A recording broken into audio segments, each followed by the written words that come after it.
Recette du jour, on fait un bouillon de canard. Donc, vous avez besoin d'un canard entier. Ça fait différent de la dinde, ça fait différent du poulet. OK? Donc, vraiment, on a acheté le canard en entier au lieu de déjà l'acheter détaché. On va vous donner quelques trucs pour le défaire, mais vous allez voir, c'est pas moi l'expert boucher. D'habitude, ça, c'est mon chum. Ensuite, vous avez besoin d'une carotte coupée en tronçons. Vous avez besoin de 1 à 2 oignons coupés en quartiers. Et vous aurez besoin d'environ 2 branches de céleri coupées en quartiers. Des poivres en grains. Un bouquet de fines herbes au choix. Ici, on a décidé d'y aller avec des feuilles de laurier, avec du romarin, avec du thym, ainsi que de la sauge. Donc, un bon bouquet de ce côté-là, ainsi que, bien évidemment, de l'eau pour compléter. Donc, ça, c'est notre base. On va mettre nos ingrédients de côté, parce que là, qu'est-ce qu'on va faire? On va venir travailler le canard, qui est la partie la plus difficile. Donc, on met ça ici. Et on va venir chercher notre canard. Donc, on va l'utiliser pour d'autres recettes. Donc, la première des choses que je voulais vous montrer, c'est qu'on a déjà retiré un des magrets. Donc, les magrets, en fait, qu'est-ce que c'est? C'est comme la poitrine du poulet, si on le compare. Donc, ça, on va pouvoir le mettre de côté parce qu'on va le réutiliser dans une autre recette. On va venir détacher aussi la cuisse. On en a déjà détaché une. Et là, qu'est-ce qu'on va faire? On va venir se sortir le restant de notre canard. Donc, surmonter votre peur. Je vais aller vite. Surmonter votre peur de, en fait, toucher de la volaille, OK, entière et crue. Donc, on va commencer avec la cuisse. Donc, la cuisse, il faut venir tout simplement la détacher, OK? Donc, le plus facile que vous pouvez faire, c'est commencer sur le dessus, ici, donc poitrine vers le haut, de venir faire une incision, OK? Donc, vous venez tout simplement faire l'incision pour venir découper. Fait que là, je sais, je suis pas un boucher exact. Il y en a probablement qui vont regarder la vidéo. Ah, c'est pas comme ça qu'on fait ça. Comme je vous dis, OK, on y va vraiment là. Tu sais, on est là pour s'amuser, pour avoir du plaisir, pour cuisiner une belle recette. Donc, j'ai coupé le haut de la cuisse. Une fois que le haut est fait, qu'est-ce que je vais venir faire? Donc, je vais venir à l'endos, OK, pour pouvoir venir détacher. Donc, je viens tourner, puis là, qu'est-ce qui est important, OK? Oui, c'est de venir couper la peau. Vous allez voir, c'est beaucoup plus épais que du poulet. Mais là, il va falloir venir casser. Fait qu'il faut trouver jusqu'à où est-ce que la cuisse, OK, l'os de la cuisse vient. Et là, dans le fond, le plus simple que vous pouvez faire, qu'est-ce que c'est? C'est, en fait, bien évidemment, vous allez l'entendre, de venir casser. OK? C'est pas ce qui est le plus élégant, mais une fois que tu l'as cassé, OK, vraiment que tu as trouvé jusqu'à où est-ce que ton os venait, je veux juste être sûr, c'est qu'on va venir couper tout le tour pour détacher le tout. C'est ici. Et voilà. Et regardez ça. Donc, j'ai, ça va pas long, comme ça ici. J'ai ma deuxième cuisse qu'on va garder de côté elle aussi. Et maintenant, pour terminer, qu'est-ce qu'on va faire? C'est qu'on va venir se détacher le deuxième magret, donc la deuxième poitrine. Qu'est-ce qui est important? C'est venir trouver, là, ça c'est comme le sternum, OK? Donc la partie qu'on a ici, OK?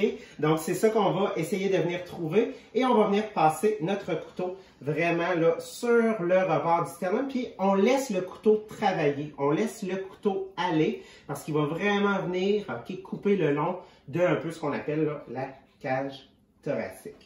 Fait que je viens vraiment, dans le fond, laisser mon couteau travailler, mon couteau glisser le long de tout ça.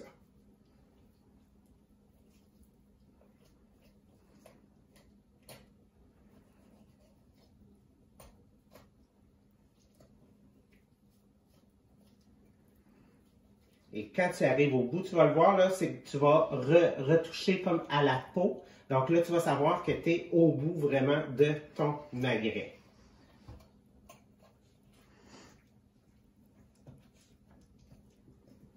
Bien évidemment, vous savez, ça s'achète aussi individuel, mais comme on voulait faire un bouillon, on voulait montrer aux gens que quand tu achètes le canard entier, tu es vraiment capable de complètement réutiliser les parties à 100% au lieu de venir jeter la carcasse.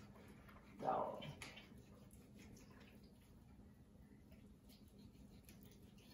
comme ça ici. Et là, il me reste juste le bout à couper. Et Jean-Philippe, t'as réussi! Et voilà. Donc, oh, ça sera pas long. Comme ça, juste ici. Et voilà.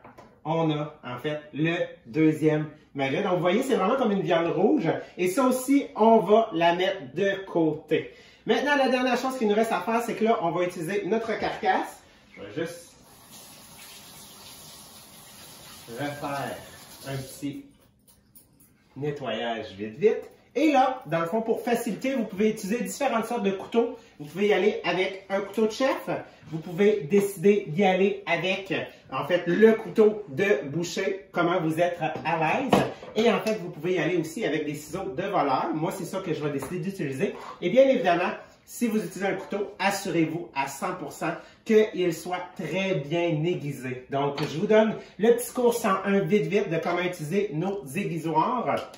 Donc, ça y va en deux parties. Donc, la première partie, c'est vraiment, en fait, la partie rugueuse. Donc, tu as donné juste quelques coups, OK? Donc, qu'est-ce que ça va faire? C'est que ça va ramener le filet, OK, de la lame droite. Et là, pour terminer, pour vraiment l'affûter, tu vas venir passer quelques coups ici, de ce côté-là. Puis, bien évidemment, avant de recouper, tu viens tout simplement essuyer parce que ça l'a fait des petites poussières. Mais là, comme je l'ai dit, moi, je vais utiliser, en fait, les ciseaux à volaille. Donc, pour ce qui est des ciseaux à volaille, je vais juste venir m'ouvrir avant mon autocuiseur. Donc, c'est dans ça qu'on va venir faire notre bouillon. Donc, ça, c'est comme ma mijoteuse à micro-ondes. Okay? Donc, c'est le même principe que si j'avais une mijoteuse là, normale. Fait que j'ai tout simplement la positionner ici. Et je vais venir couper les morceaux pour venir déposer tout ça. Fait qu'on y va, OK?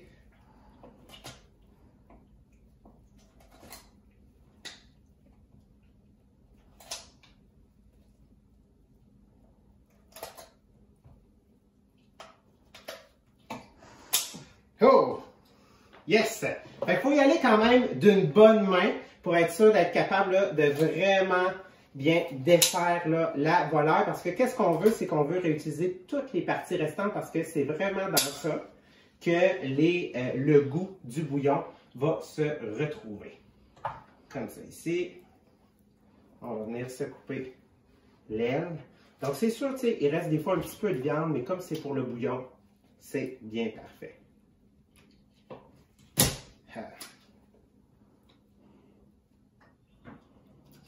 Bon, il veut niaiser avec moi. Comme ça ici. Donc, ensuite, on va venir tout simplement là, couper la carcasse. Donc, c'est vraiment de la couper là, en plusieurs morceaux pour que ça rentre facilement dans le contenant, tout simplement, là, de l'autocuiseur. Comme ça ici. Comme ça.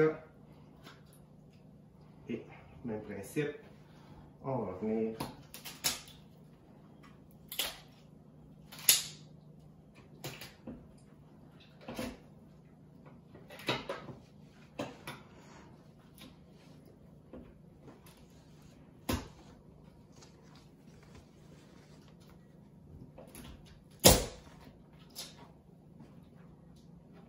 ici.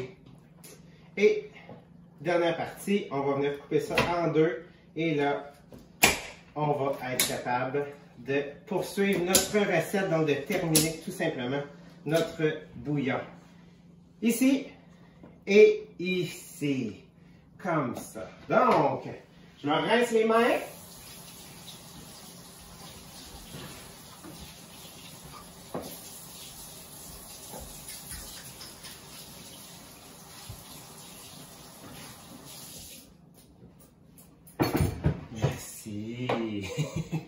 Donc, j'ai les mains rincées et là, on va pouvoir terminer les dernières étapes. Donc, on a toutes les parties de notre carcasse. On va venir chercher les légumes qui vont venir nous aider à aromatiser tout simplement notre bouillon. Donc, c'est vraiment là, coupé grossièrement parce que ça, c'est les légumes de base. Donc, légumes racines pour la majeure partie. Certains bulbes qui vont vraiment rajouter le goût directement là, à notre bouillon. Donc, on y va grossièrement avec du céleri, avec de l'oignon, avec de la carotte. Comme ça, juste ici. Quelques grains de poivre que j'ai inversés. Donc, On le remplit bien comme il faut. Et pour terminer, on va venir rajouter les fines herbes sur le dessus pour qu'à la fin, ça soit facile à retirer quand on va venir l'ouvrir. Donc, on vient vraiment les mettre sur le dessus. Okay? Donc, c'est des fines herbes qui vont transférer leur goût durant la cuisson. Comme ça, juste ici. Et pour terminer, c'est important de couvrir complètement d'eau. Okay? Donc, il faut vraiment que la carcasse soit recouverte. Les légumes, c'est pas trop pire parce qu'en cuisant, ils vont dégager une partie d'eau. Donc, avez-vous vu, il m'en manque un tout petit peu. Je vais venir en rajouter.